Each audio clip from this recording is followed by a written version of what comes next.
hunger continues, not just for days, but for weeks, months, years. You cannot get rid of it. And the other continual feeling is the constant cold. Terrible cold. Sometimes I felt as if my blood circulation was slowing down.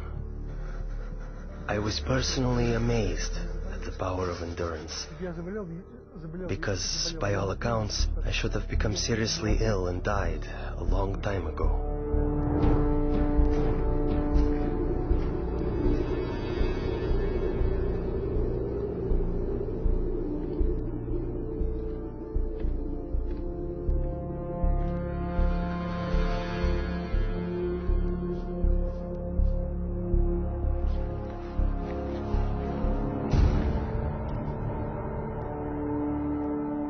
One night, I was thrown into a cell with a broken window. The KGB was determined to do an experiment and freeze me. Later they would say he broke the window in his cell and died of cold. I felt despair. I thought to myself, has God really left me?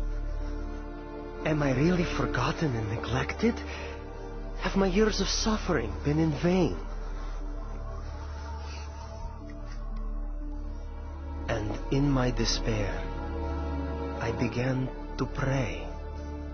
I usually pray silently, but this time I started to appeal to God out loud. God, have you left me? My cries were bursting from a heart literally in utter despair.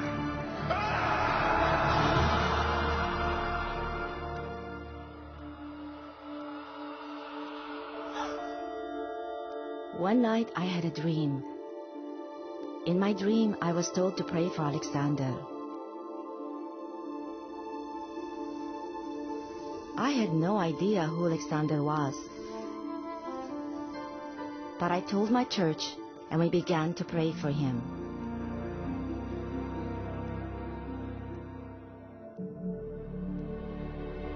And right then, I suddenly felt a palpable physical warmth.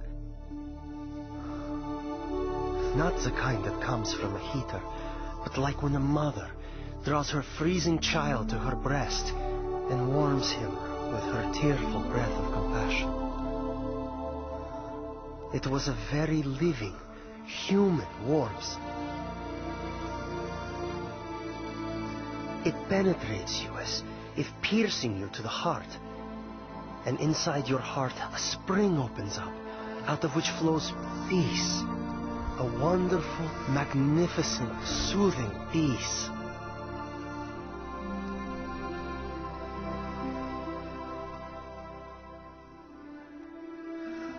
I felt a very loving, brotherly touch.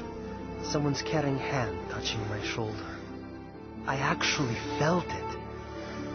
And this gesture represented the words, "You are not alone. You are not abandoned. We are with you. We are sharing your suffering." This warmth was the energy God gave me to feel physically the heat of prayer with my own skin, my own being. As if the prayers converted the energy of love into the energy of warmth.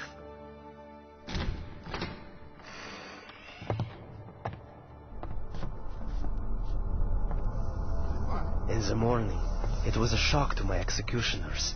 They couldn't understand. I wasn't simply alive, but my temperature was the same as that of a normal person. I heard the doctor explaining to my executioners in the corridor. This is impossible. We can't explain it. About 6 months later, we received a letter from Open Doors to pray for Alexander. And we finally found out who this Alexander was. We had been praying for 6 months without knowing anything about him. Alexander had started a Christian movement that spread across the Soviet Union. For this crime against the state, he was imprisoned to a labor camp in northern Siberia. the death sentence zone. It so happened that many people began praying for me.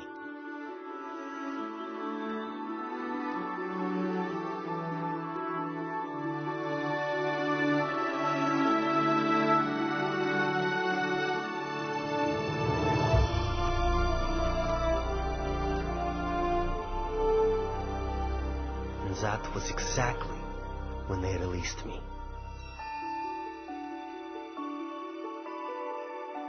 Prayer opened the prison doors, and as the gospel affirms, set the captives free.